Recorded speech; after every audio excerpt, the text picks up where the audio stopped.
Good. The first item is to approve the minutes from the last meeting. Oh. Motion for that? I'm not sorry. Now I'm up. Thank you. So the first agenda item is to approve the minutes from the last meeting, and I'd like a motion to approve those. So moved. So moved. All those in favor say aye. Aye. Anyone opposed? No. Good, thank you. Brent, your item number 2? APO 1 proposed permitted use changes?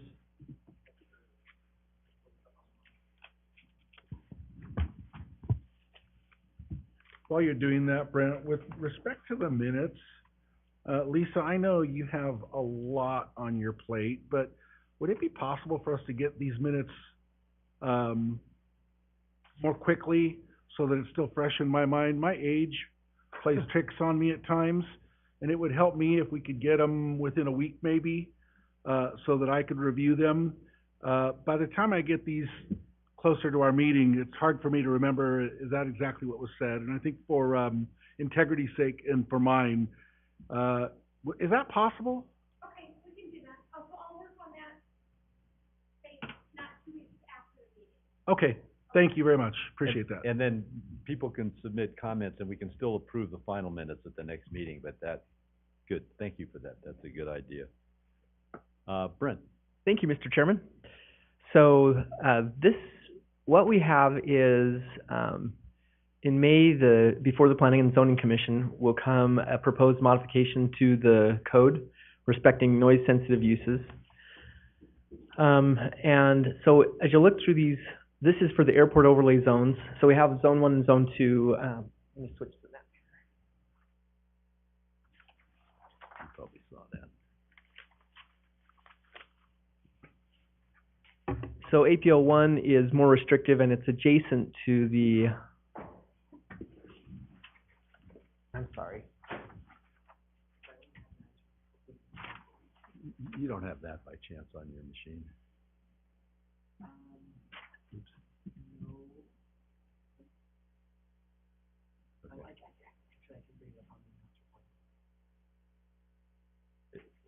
Okay. That's not in the master plan, but I got it from Toby.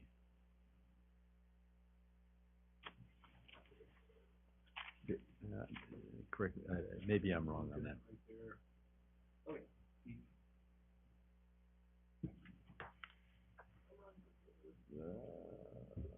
Sort of. Maybe the colors are just different. I'm just trying to make it transparent. There we go. Okay. Yeah, good. So APO 1 is the first margin around the airport, which is this line here.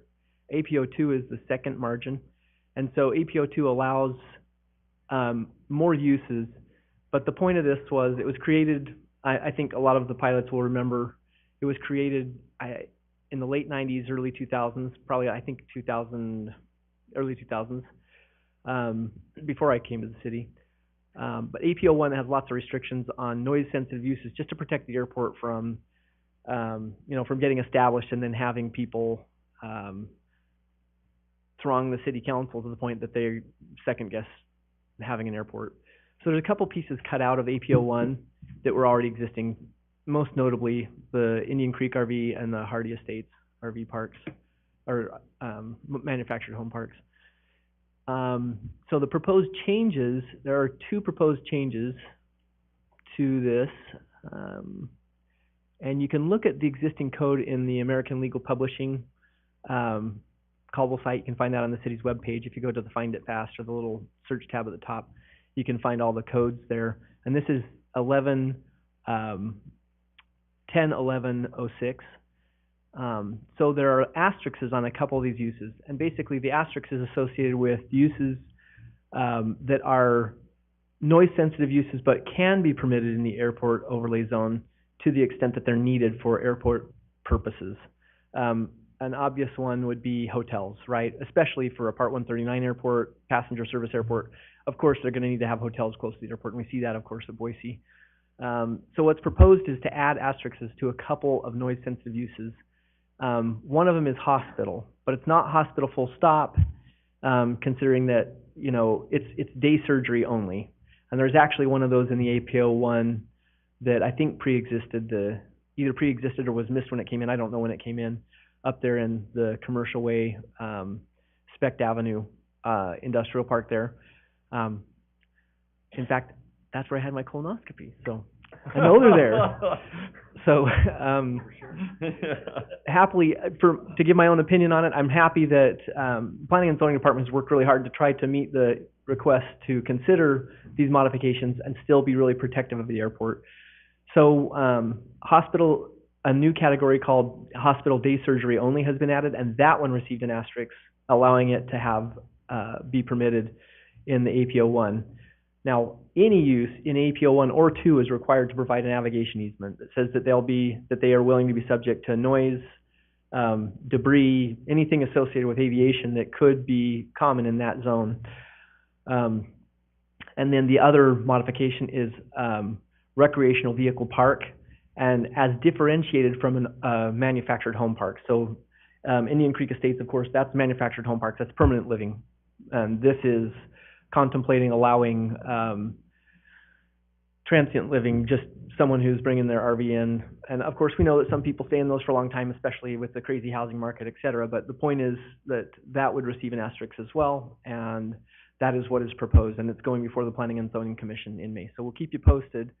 I'm confident Rob will keep the team posted here on when that will be coming up.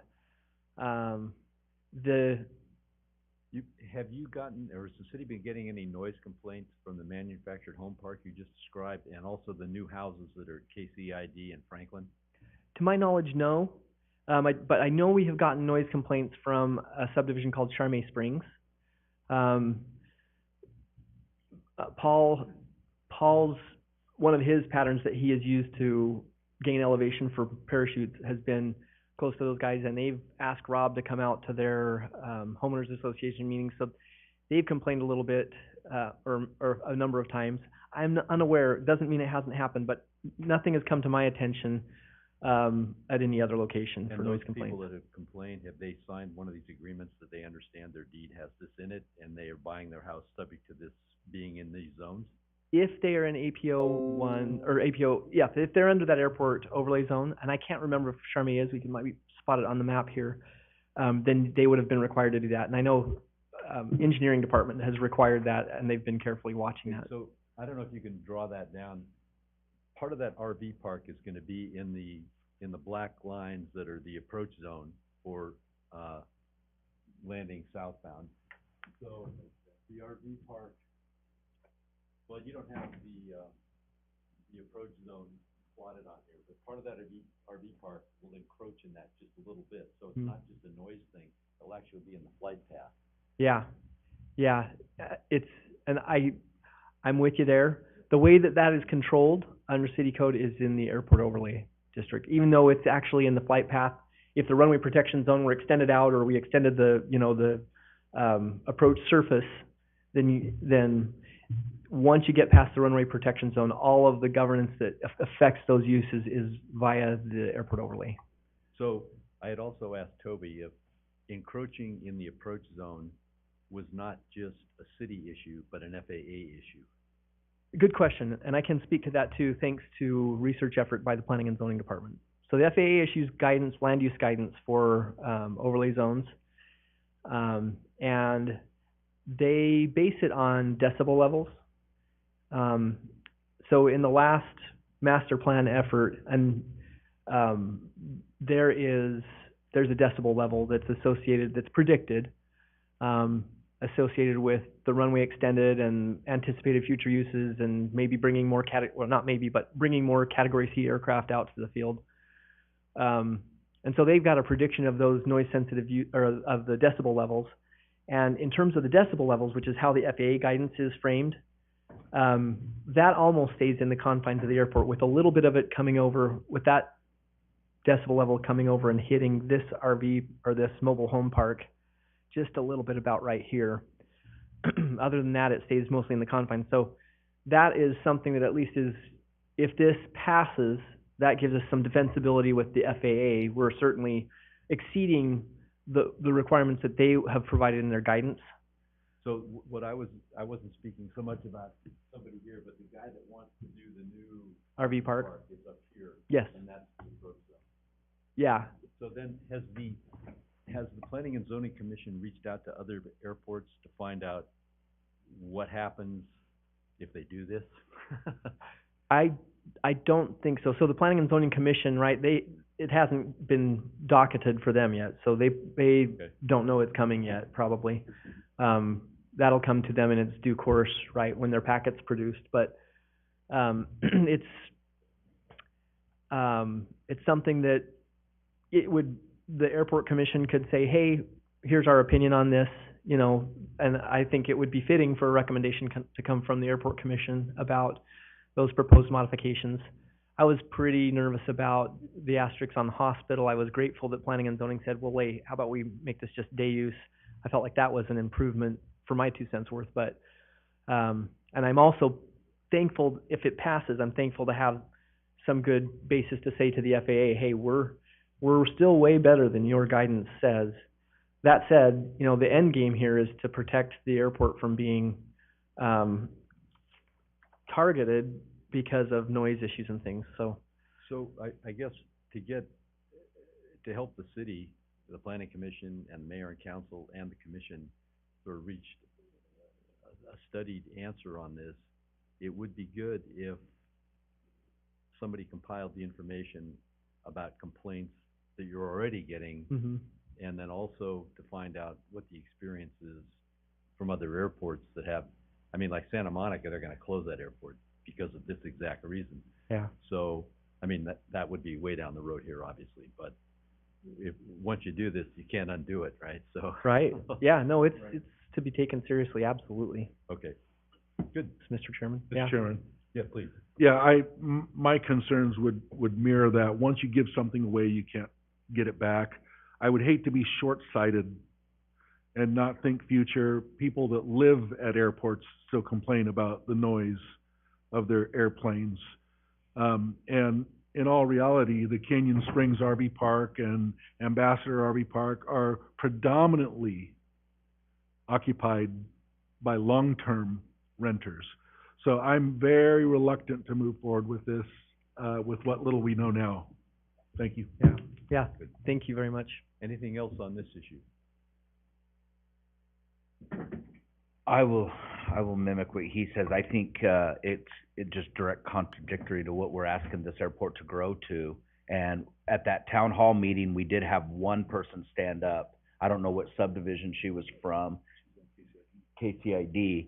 She did stand up in that one meeting and voice her concerns for the future growth of this airport and noise. So I agree with Mr. Chairman that we should see what these complaints look like, but you can't ungive this away, and I think it's just a loosening of the regulations is a bad idea as we're trying to grow an airport. If we were landlocked and we were what we are, like Nampa, it could be a different conversation, but our plans are to grow bigger aircraft.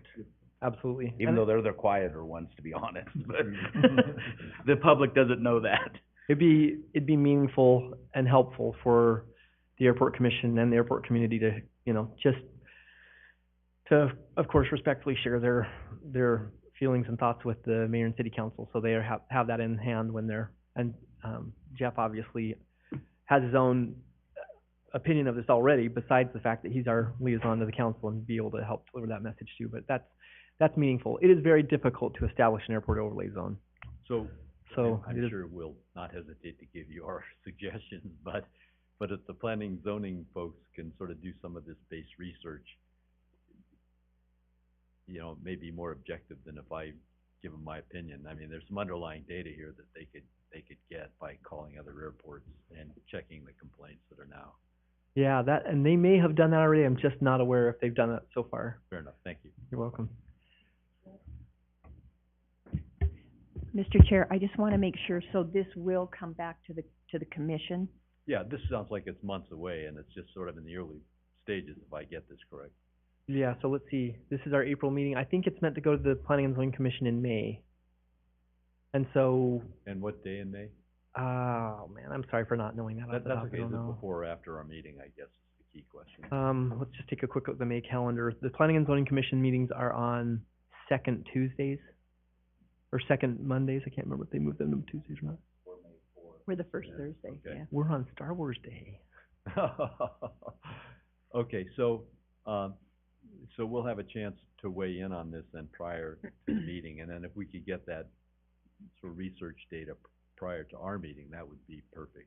Yeah, to know, I'm sure that we can certainly get you complaint data. Rob would be able to articulate exactly how many times he's heard from the Charmy Springs folks. You know where the Pond One is on the boulevard, Charmy Springs is just behind that. Pond One is part of the commercial pieces that were associated with the Charmy Springs development.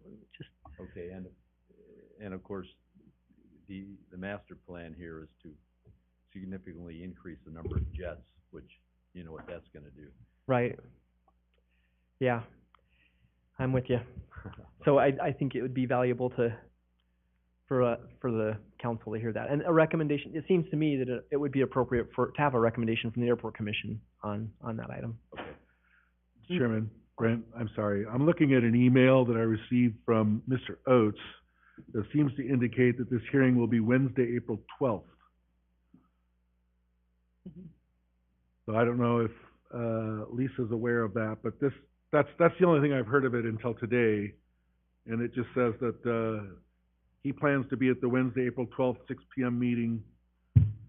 So it could be moving faster than, I'm glad you said that, because I talked to the planning and zoning director yesterday and walked away with the impression that it was May. So does it say if it's a workshop or if it's the planning and zoning meeting discussion on it? it seems to be the planning and zoning meeting discussion on it. But, again, I hate to, this is No, an that's email. excellent. And It's so if important. that communication was either, based on misinformation or being misinterpreted, my concern is this is moving faster than we think it is. So maybe we need a recommendation from the airport commission today. That would be my best wish, based on what we know, and I think we could word it that way. Thank you. Based on the information that we're given, I would recommend that we slow our roll.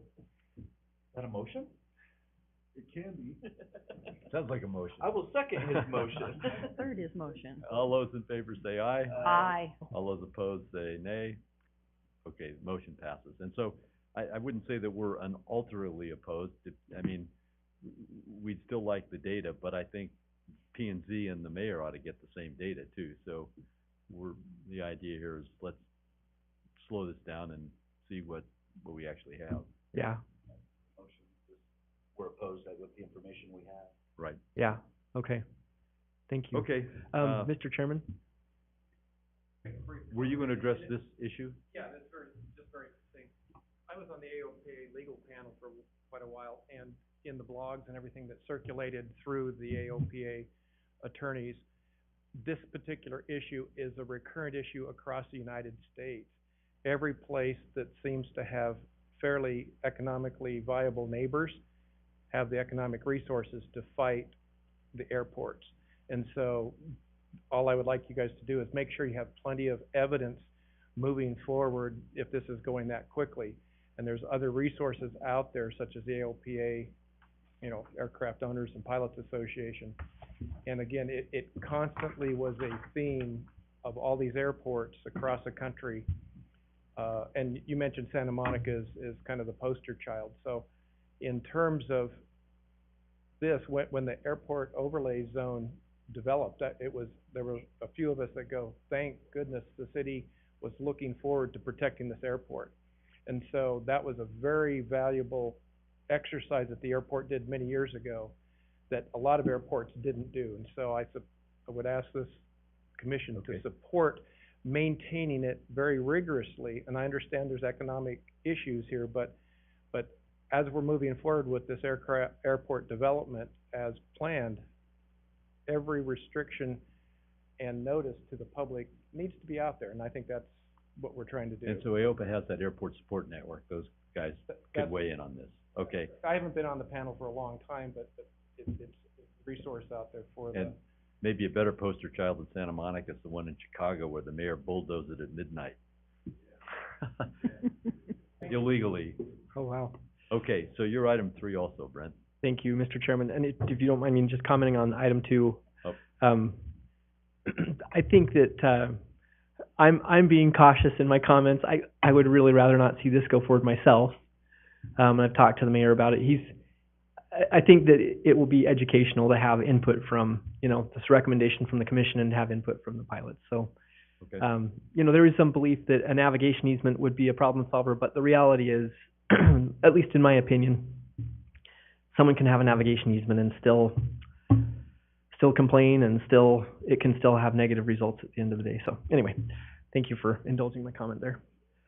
So, item 3, actually Jeff brought this to my attention, public restrooms. Yes. So when the cafe and all that closes, there'll be none on this side of the airport. And so what I had asked you was whether we could maybe it's gonna be in the farmhouse agreement, or whether we could require it to be if it's not there, or what are we gonna do about that? Thanks, Mr. Chairman. That's a great question, and it's good timing. We had a meeting with the attorney of, or not the attorney, but the representatives of the farmhouse proposers yesterday, and we have asked them to consider creating a public restroom space. Because we did not require it in the RFP, we're unsure that we can require it. Right. But we've asked them to consider it, and we've pointed out to them the possible benefits. Just having that open restroom means that you're going to get air traffic, or airport user traffic all the time, and those people are going to become aware of the business offerings at the FBO and the restaurants and whatnot, because of their exposure using the restroom there. So that's, I guess, one element, and they seem open and favorable at this point. We did acknowledge to them that we were of the understanding that we couldn't require it, but would like them to consider it, and so they seem open to that. So we've also been looking at these municipal restrooms we build, these split-face block buildings have become very expensive. We built 3 of them for about $80,000 a piece 15 years ago. The last one we built cost us $280,000 for one. So they're expensive to build in this market, and so we're looking around. One thought is precast concrete structures, kind of like what the Forest Service uses for their commodes. They don't have to be a commode. It can be a proper restroom, of course. There's all kinds of buildings, or even some that have like some cultured stone built into the, with a wainscot on the outside of the building that helps make them more attractive. But I'm curious to know what kind of, how people feel about that. It may be that could be a way more economical option for us. So those are pit toilets, they're not flush toilets. But you can they make those buildings ready-made for flush toilets too. But what you see in the Forest Service campgrounds. Yeah, that's the most available reference for them. Yeah, it's that kind of a precast building, concrete structure, concrete roof, bringing it on a trailer, set it on the foundation. We may be able to achieve some economy there. And that's not something we need a decision on or anything, but something I'd like to bring you some of the literature that's out there and some of the things that they do to make them, I don't think they're terribly unattractive in the forest, but some things they do to make them look more attractive, because we kind of expect more in an urban setting, and we don't want to make the airport look dumb. It's just an idea that I wanted to bring forward to you. And so maybe at the next meeting you could bring back, if you have a response from the farmhouse group, and then what a range of alternatives are for us, the airport, doing something on its own. Okay. Yeah, we can do that. And Good. we understand there's definitely a need for a restroom. There's got to be especially, you've got a whole bunch of folks who have T-hangers, they don't have restrooms.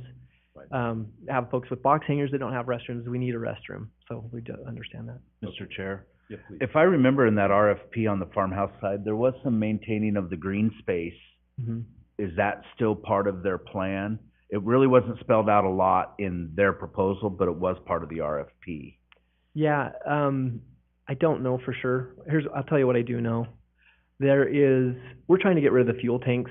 We've talked about that together before, and those fuel tanks I don't think are serviceable. It's not like we could reactivate them.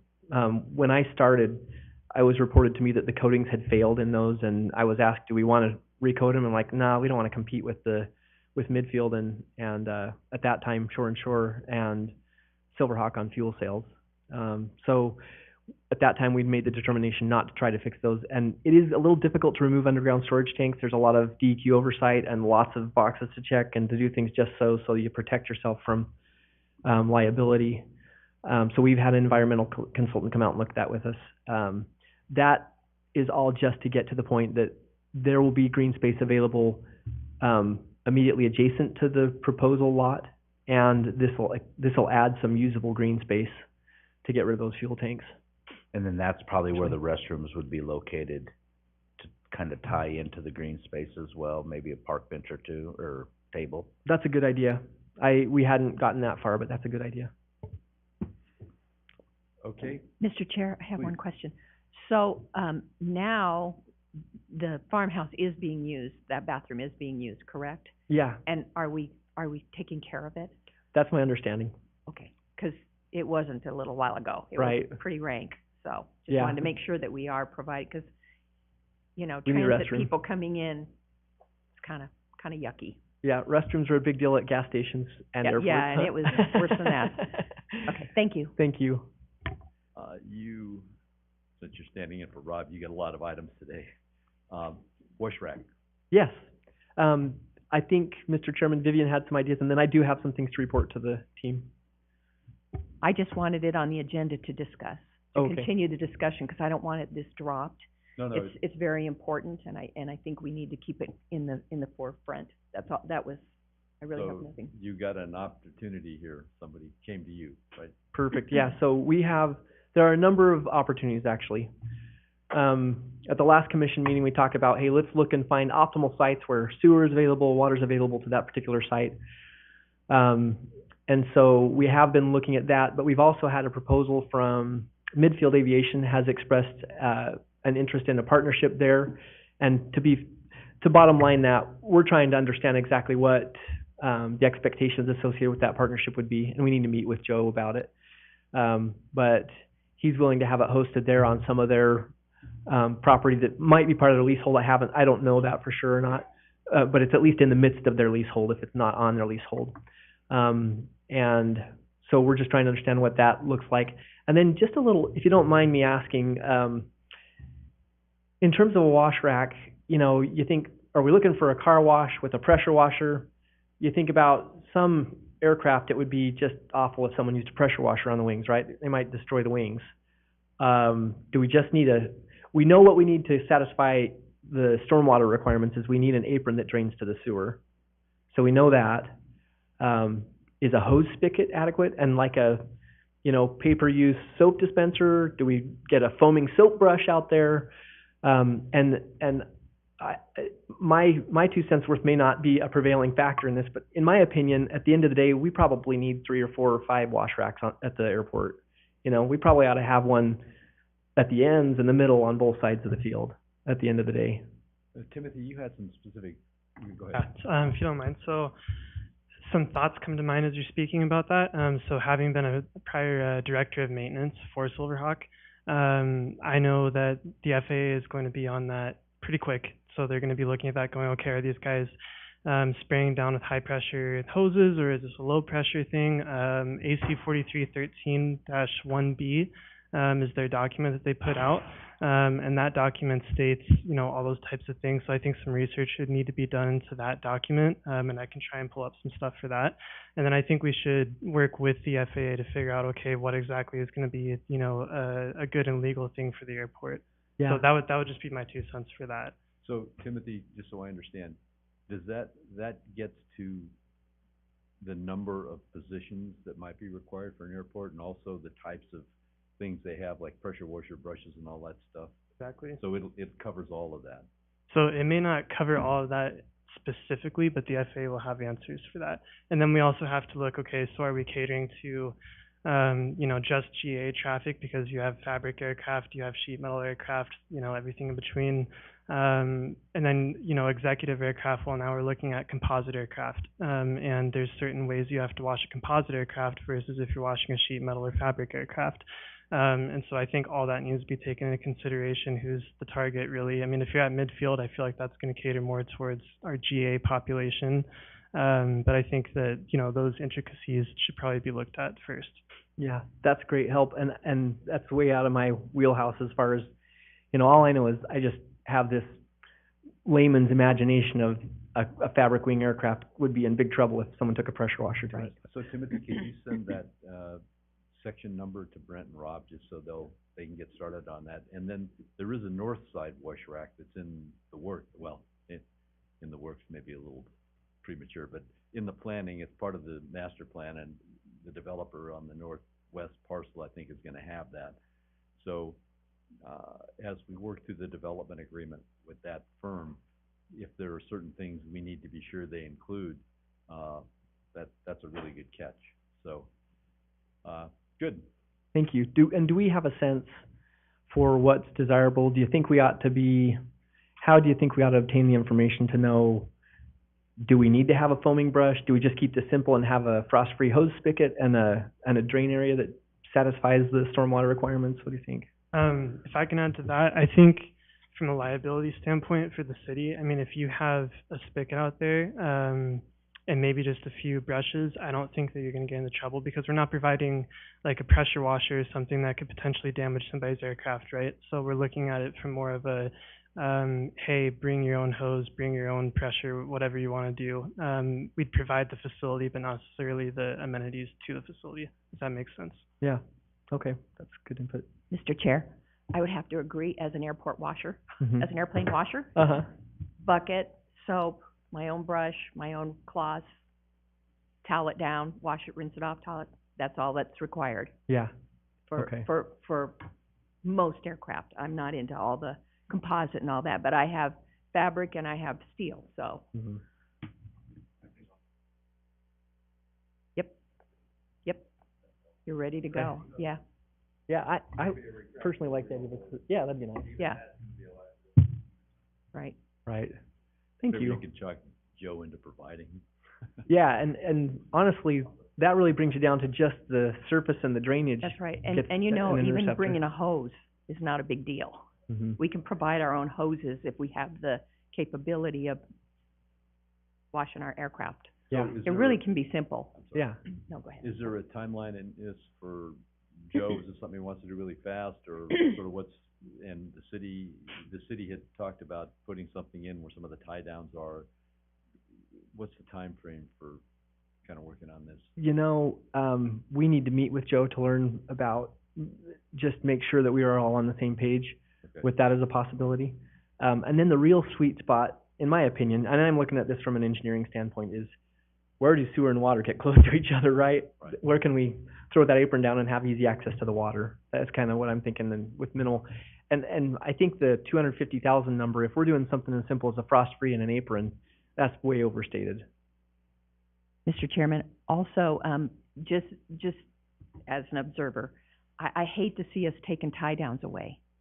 Yeah, to We use for have an to be, air I wash mean, rack. we're looking for places for aircraft now to take tie downs for that, when we really do have other options. Yeah, I think we should really look at that. that's helpful. Thank you. Thank you. Yes, sir. I think there's a potential space just inside the gate by the old, the cafe, Mhm. where those dumpsters are. There's a gravel area right there that probably could be concrete. Or there's sewer nearby. A gate 3 there. Potential for Okay. And down by Joe's space, there's a big grass area that's really large that Mhm. would be workable too. So, so you can get back to us Yeah. next, or Rob, next meeting on where we are. Can do. Good, Yep. thank Can you. do. Land on the south side of Aviation Way. Oh, baby. I don't have anything to report you on that, Mr. Chairman. I'm sorry, I reviewed the agenda, and I guess I didn't review it thoroughly enough because I missed that one. I know that we had talked about doing an RFP there. And that would include, I think the Airport Commission's recommendation was we go ahead and look at removing the existing building. Skydown was in there for their parachute repair, and they don't need that anymore, and I'm not sure that there's a lot of interest in leasing that for other than residential purposes, which we can't really do on the airport.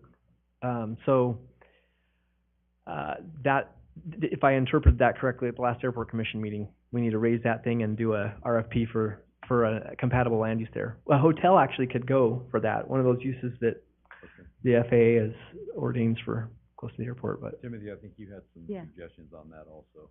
Yeah, so I know that Silverhawk in particular was looking at that land as we already have students. We obviously try to guide them away from doing this, but they park on that land anyways. And so the idea, I know that Silverhawk's owner Catherine has actually talked to Rob Boats about maybe just throwing some gravel down or something, so we're not destroying the property. And then I think that the idea was raised, well, what if we actually turn that into a parking lot or something that, you know, the airport could potentially make some money off of? And it wouldn't just be a parking lot for that one business, because we're also looking at, you know, this RFP new cafe coming in, right? So that might be another way that, you know, we can kind of support the growth that's coming in. So I kind of look at that as an opportunity for multiple businesses, but I'm not sure on the engineering specifics of how that would look, so. That's a great point, and with the hope that Silverhawk knows that Rob has shared those with me, those proposals, and I'll tell you why it hasn't just been like yeah, let's do it. You know, the gravel is because the city ordinance prohibits the creation of a parking lot without it being paved and having landscape features that the ordinance dictates. Every 13th space has to be a landscape island, and there's all those requirements that come with it. So it's daunted the acceptance of an idea to gravel it. And then the only other thing is just making sure that the user community all knows that we're trying to take a fair approach to how that property is used and prevent from anyone from creating a sensation or that we're favoring any one business. And it's kind of a weird one because it's not on the field. It's not a first come first serve one, we think, because it's not a hangar lot. And so this would be a good thing for the airport commission to say, hey, you know, do people want to team together and just let's get a public parking lot created there? We've got to make sure that it's somehow paying the people who build it back, and I'm not exactly sure how that looks. If we do a proposal, and I don't know if paid parking makes sense. Probably it makes more sense that it's supporting something else. So open to ideas there, and those are kind of the dilemmas that we've been facing on it. Thank you, Mr. Chairman. From our experience downtown, if we don't keep our eye on parking, we'll run out of space pretty quickly. Recognizing that the farmhouse proposal includes a cafe and other potential needs for parking, I think whatever we do there ought to include parking. There's not a lot of ground left beyond that where we could consider that if we did need it. One of my ongoing frustrations with government is everything takes so long. I know you can't fix that, Brent, but how long does it take? We talked about even an RFP at our last meeting, which was 2 months ago. Has anything been done with regard to that, or was it just mentioned and then nothing was done? So I guess my question is, how quickly can we begin to move this so that the wheels can turn? Even if it goes to an RFP, it could be an RFP could be chosen that isn't necessarily the most bang for the buck, but what we believe is best for that property, which again, I think parking has to be the forefront of our mind. We're almost too late downtown, if I could say that publicly. Let's not be too late at the airport. No, I think I could add to that. I mean, I don't see it. I mean, I understand the route of going towards an RFP, but you're gonna have very limited people wanting to bid on that RFP. So why can't the city cash flow off the rental of paid parking? Because we know that space is going to be used as soon as the parking's there. That's cash flow for the city. Yeah, and I'll tell you this, I think the city has no problem with Silverhawk building a parking lot there and then allowing it to be used for the public. That's great. What we need is guidance, though, so that we don't want to deprive the airport commission of one of their responsibilities to give us guidance on that, give a recommendation to the city council, and we also, of course, we don't want to create the appearance that we're not vetting it appropriately. That's all. And a parking lot could be a great use there. I mean, so. Well, since nothing's been done with regard to the RFP, do we want to rethink that while we have a moment right now, rather than putting this off another month, and think about what direction we should go? Well, when we issue RFPs, they usually say what we think the land's gonna be used for, so and the ones that we've done on the north side and the farmhouse, we basically said it had to be used per the master plan. Mhm. And I don't recall if this space is in the master plan and has some sort of designated use, which then the city council would have adopted by adopting the master plan. Do you recall? I should have checked that, and I We didn't. could pull up chapter 5 of the master plan, but I don't recall if it gives us some kind of indication on this property or not. Okay, and then, Timothy, I want to be sure, you mentioned paid parking in your comments, and so, let's say for purpose of discussion, Silverhawk gets this, they're gonna pay the monthly lease rate. Obviously, you use it for your parking, but what about public parking? And if that's allowed, would it be free or charged? I think And- that's something that would be have to be discussed, is like, I think if you have a section of parking lot that's in front of a local business, and that local business knows that they want to lease that, then I think that the city should take advantage to make some cash flow off that. When it comes to, the other side where, because it extends up in front of that cafe RFP, I think that would have to be kind of like a city determination, like, hey, do we want to make this, public parking? Do we want to make this paid parking? I don't know if this is something we'd have to discuss. Do we want to lease that space to the owner of this cafe that's being put in, just like we would for, Silverhawk's business? How we would want to set that up. I'm just looking at it as, I think it's definitely an opportunity to use that space for extra cash flow. So, we've got sort of two objectives here. One is to provide parking and to get, as you say, the cash flow, which I assume you mean by we get the monthly rent. Exactly. But then Jeff also wants to have parking available for people that come to the airport, and that probably means that little or no cost. So in some sense, those are competing objectives. I understand you don't want to pay the lease and be the free parking guys, but let's say the going lease rate, I'm just gonna make up some numbers to get a discussion going. Let's say you typically would have to pay 40 cents a foot to rent this, and the city said, well, we'll give it to you at 20 cents if you let the public park in half the spaces or something like that. I mean, is that the kind of thing we could work I think through? that's a great mix. Yeah, absolutely. Okay, I don't know how you put that into an RFP. Yeah. Yeah. And it's an interesting one. The paid parking idea, right, is something the city council is grappling with in the downtown. Do we charge for the parking? We probably have to charge to make a parking structure viable, those kind of things. I don't know how that would fly, forgive the pun, at the airport, especially because there's a lot of free parking there. But, so to my 2 cents worth is, it boils down to, do we go to an RFP and say, hey, and there's been research done on the house, and there's a process on removing the house, you have to do an asbestos and lead paint survey and all that stuff. So there is, again, the government at work, not just your local government, but federal government stuff applying. I think it boils down to, do you want to see an RFP on that lot, or do you feel comfortable we have a proposal, or at least a conceptual proposal from Silverhawk? They'd be happy to pave some part of that, or I don't know how much of it, but do you want the city to entertain that directly, or do you want to do an RFP? It's easy to do either way. We just want to make sure we're using a transparent process and Well, the city could issue an RFP, and if it doesn't like the results, throw them away and let the city just do it. And so, I can't tell where that lot is and if it's in, basically, let's see, it's right here. so the master plan doesn't have any described use for that space. So we can do what we want without, we could go around the master plan, but I don't think that it gives us any prescription there, just trying to scan through these pages and seeing if it gave us any then particular guidance. when an RFP is written, if everyone believes that parking is the best use, we could ask for options on the parking, such as the lower rent if you do this, or if you're gonna put in paid parking, tell us how it's gonna work so the city can decide if that's acceptable. And then if you're gonna have whoever the RFP winner is tear down those structures, they'll know what they have to do, or you can spell it out in the RFP. Yeah, there you go.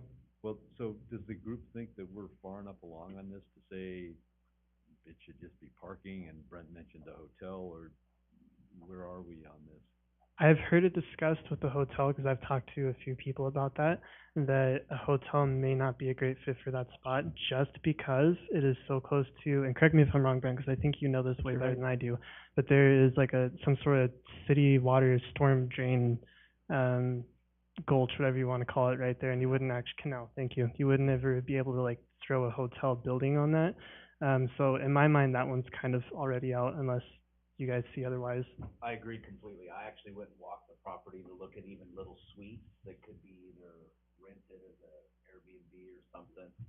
But with that canal, I don't see how you could really do anything. It does not put you right on aviation. I think truly you have no choice but for it to be parking. But to add to that, the farmhouse RFP, the one that we did approve, did have a parking capacity they're adding parking east of gate 6. If you remember that, they brought that up.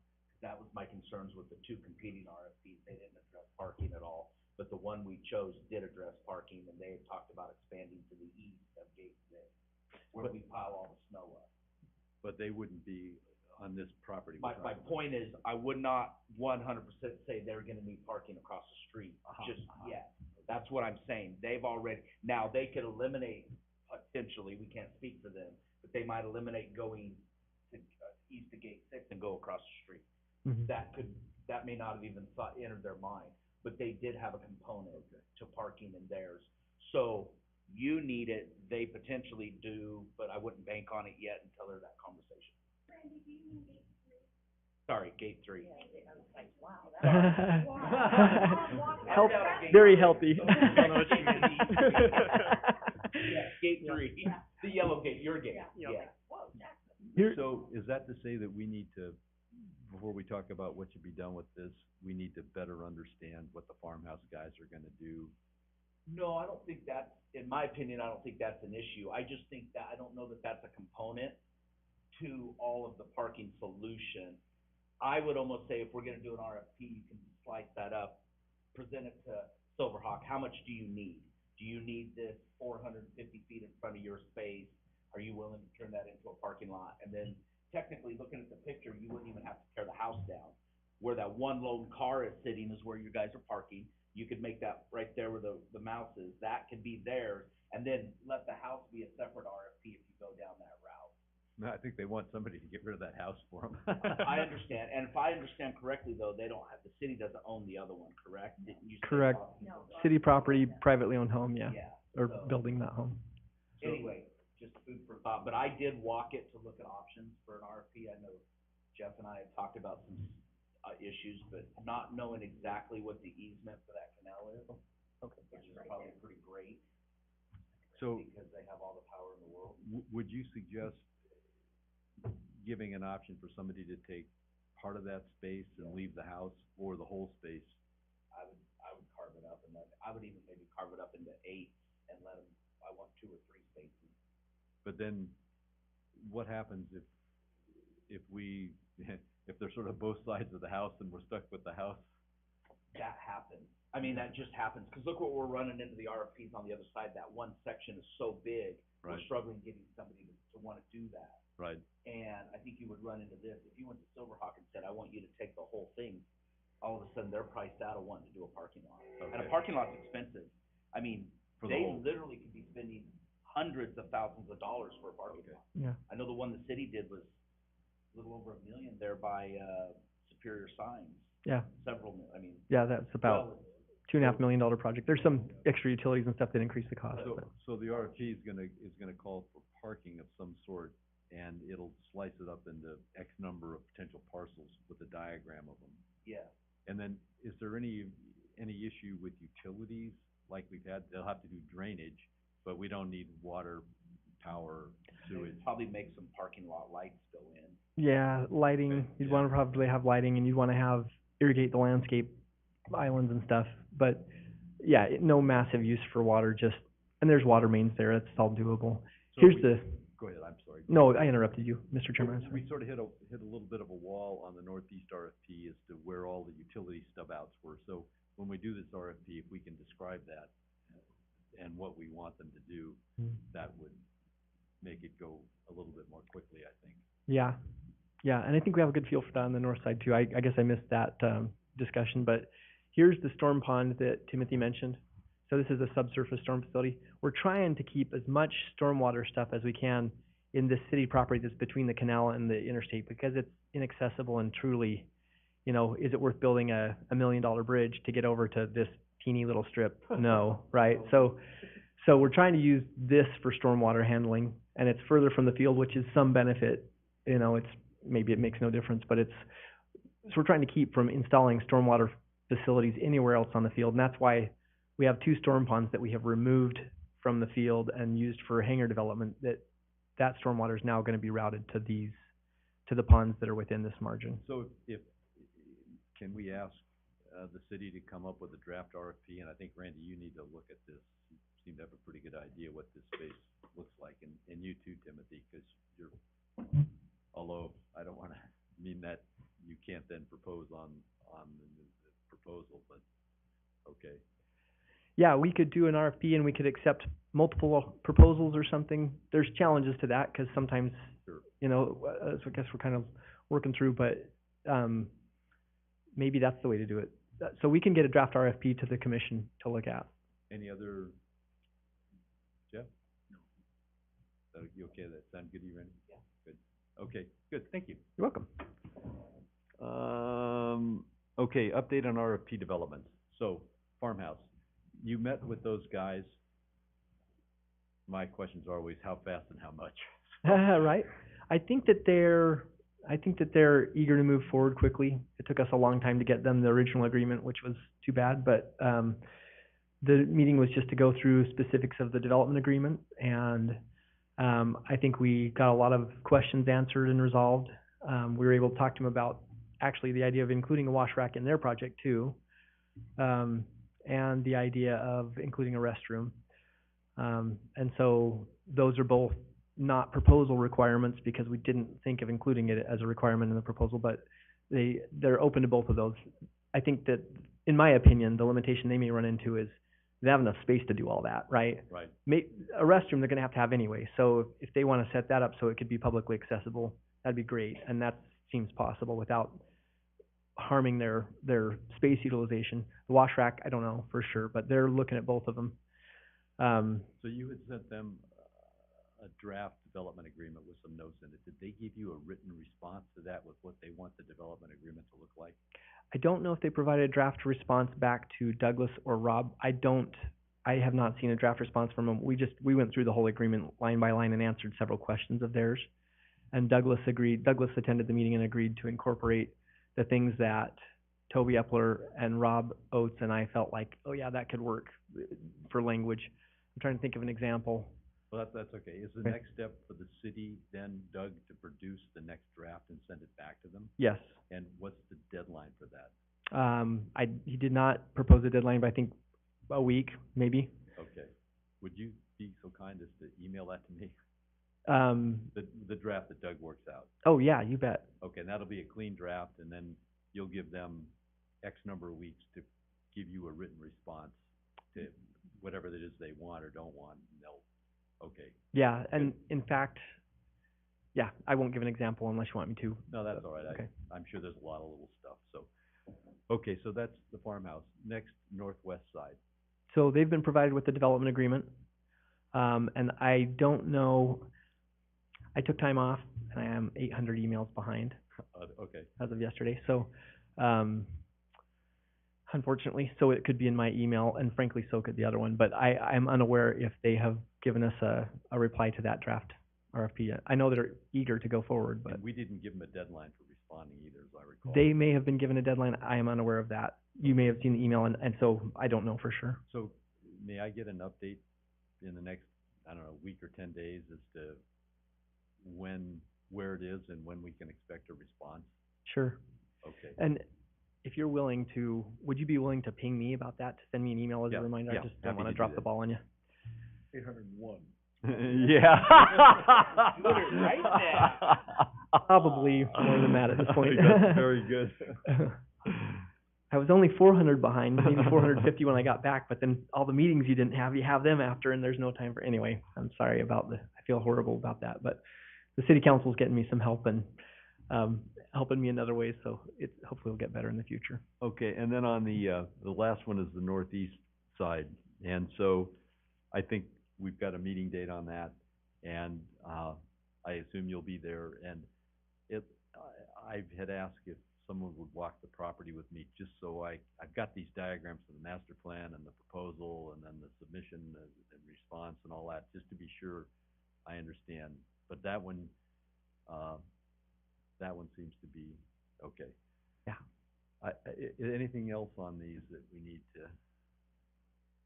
I'm just eager for being able to go faster on them. There are things that we could have been faster on, obviously the development agreement, you know, and it's important to strike while the iron's hot. The proposers are ready to go, and so I just hope that we can move a little faster on them. Okay. That's written now, so it should go quicker and quicker anyway. Getting it the first draft is the hardest. Yeah, we have a boilerplate. Right. Yeah. And if you wanna walk that, Steve, I've walked it over there too. Next week's supposed to be in the 70s, so it's a great day to do it. I think you should do it today. The meeting's the 19th, I think. So if you wanna meet at 9:30 and do that, okay, if everybody else wants to do it, I think, okay.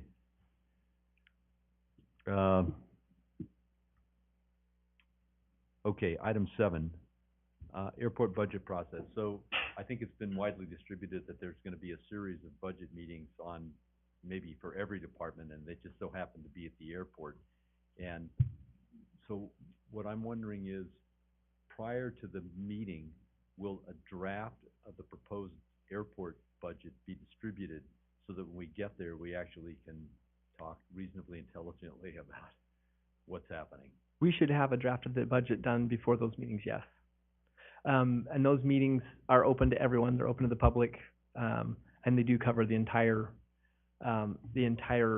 city budget. That'll be the city council's basically work sessions to dig and pick through and determine, can we afford to add these positions we need to add, what can we, and they'll be going through the whole city budget there. But in the budget book, there's an income and expense statement and a balance sheet for the airport. Mhm. And so I don't really wanna hear the rest of it, but I wanna hear that.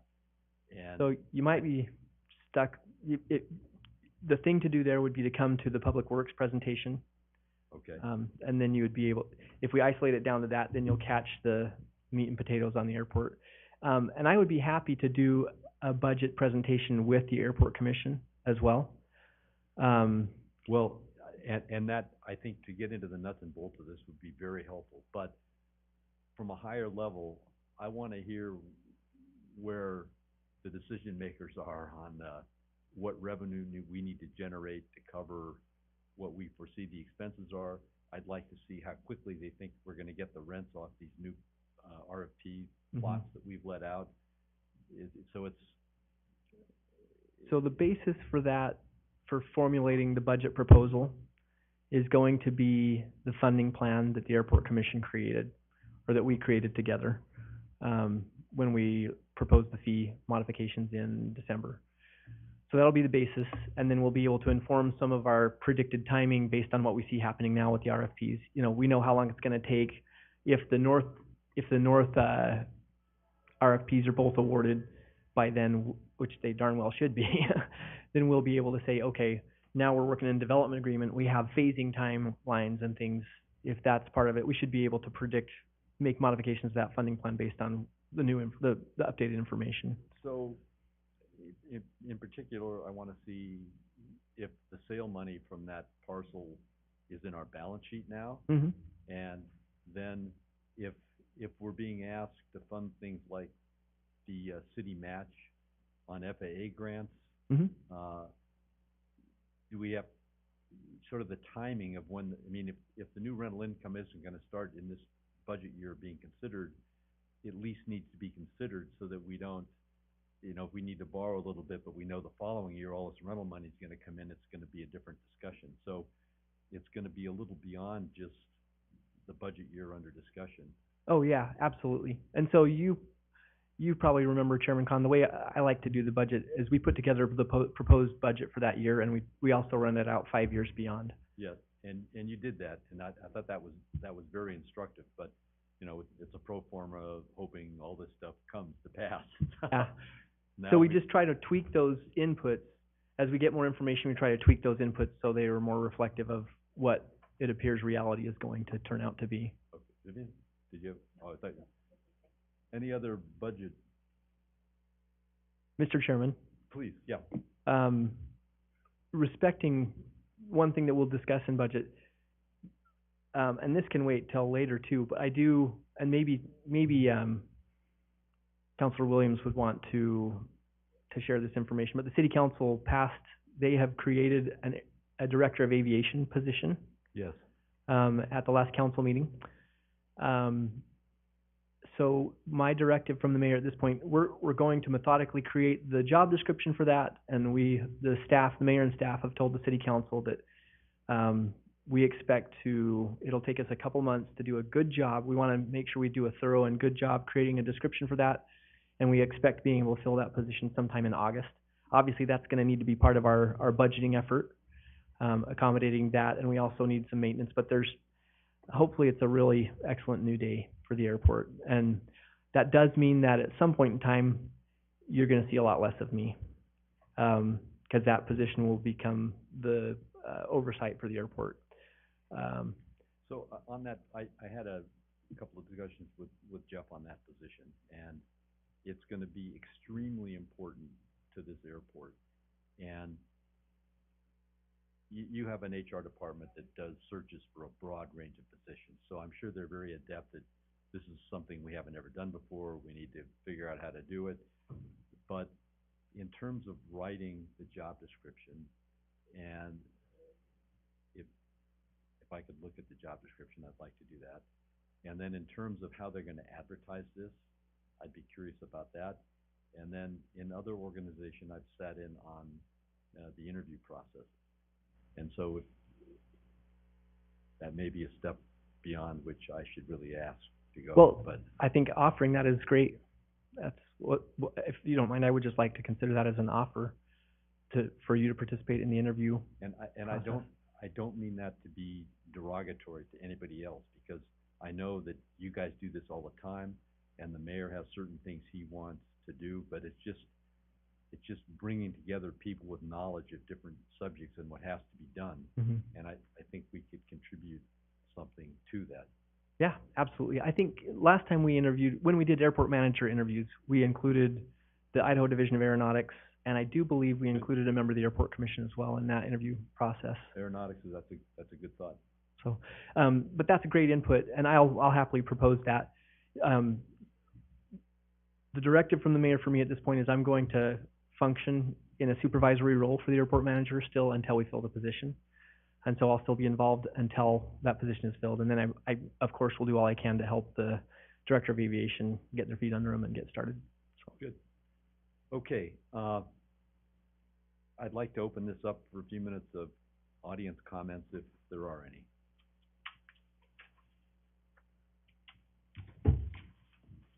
Chairman Khan, if I could, this is a theme that I've been asking for many years. I've been attending airport commission meetings, either as airport commissioner for 5.5 years or so, as well as going back maybe 15 years. The airport commission is mandated by the city ordinance to basically review leases. That's the first issue. And then the second one is this industrial airport overlay zone under 10.11-11 Airport Commission Review.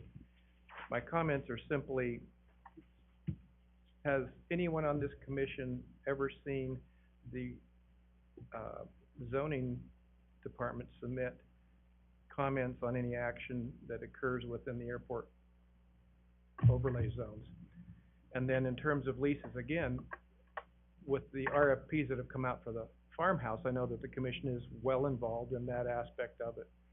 But again, through past history, we've gotten ourselves into a corner, I think, because the airport commission was not able and was not reviewing leases. So the only question is are you as the commission going to start requesting that those items be provided to the airport commission, either the zoning implications for the airport overlay zones and the leases, because I think it's important that this commission, and it's taking a much more active role than it has in the past. And I think it's important, as I see the development coming together, that you continue to, move into that arena. And again, we've had this discussion slightly in the past about reviewing, every single little modification of a lease is not necessarily important. But the changes in character of various leases on the airport, I think, is important to make sure it meets with the direction of the airport. And that's the only comment I have, is Okay, that well, I at some think- point, it says that you shall do that, and that I've not seen it ever done. So I would say that we have been included in the RFPs, the proposal reviews, and review of the development agreements for the 3 parcels that went out, which are gonna be large and part of the master plan and very important to the airport. So I think that's done very well. We're not yet to the lease agreement stage, because we're still working on the development agreement, but I think, judged on what's happened so far, we will. As far as the, 500 other leases that exist at the airport, I personally don't think we would add value by looking at every single one of the 500, but I think if there's a new standard template that's gonna be used broadly, I think that would be something that we would wanna look at, and based on what's happening now, I think we will have that opportunity. Well, I think it's important because there is a new direction, a new impetus to the airport that's looking for long-term development. Right. And I think that it's important that the commission keep doing things as they come through. And they can you guys can develop an internal process of what type of review. It can be simply a due pass process. And again, the mayor still makes the decisions. I'm not Right. advocating his role, but it's that input and review. So some of these leases that have happened in the past that no one knew about, parcels developed that no one knew about, that's gone. Okay, good, thanks. Anybody else? Dan? Getting practiced at this, Stan Seward, 4003 Preston. A few of you I sent a message to in regards to the Idaho Public Meeting guidelines or law. And it just says that when you have a public meeting, you need to post the agenda ahead of time, meeting announcement, I think 48 hours for this sort of meeting. And the reason that's important, from what I understand, and this is the AG's guidelines for public meetings in Idaho, is that if you, as a commission, decide something and the 48 hours wasn't followed, somebody after the fact can come in and say, the meeting guidelines were not followed, and then they can challenge your decisions. So, I did follow up with the city clerk. She mirrored what you just said, and there was an IT glitch, and if I understand what Debbie and Angie told me correctly, it was posted, but it ended up in an odd place where you wouldn't have found it. So I agree with you, and it is the standard, and I'm confident that'll be followed in the future. Thank you. Okay.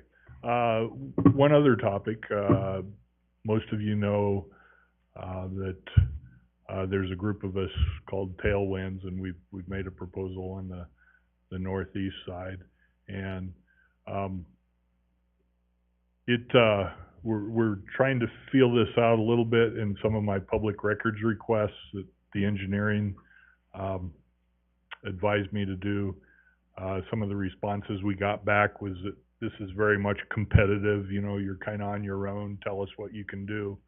And then in conversations with Brent, he threw out the idea that maybe that we'd team up some with another proposer to get some of these expensive utilities and pavement possibly done. So we're really, I guess, looking for direction on that, and we don't really know what the city's preference or even what the commission's preference is on how those get done, because they are expensive and complicated. That's an RFP process that's still unfolding, and I don't think we can really comment on that. Yeah, and that's fine. I just want you to be aware of the predicament that we feel like we're in a little bit, so. And I think that's it. Thank you. Good. Anybody else? No, I did, accept the motion to adjourn. Second, anybody? All those in favor say aye. Aye. Thank you.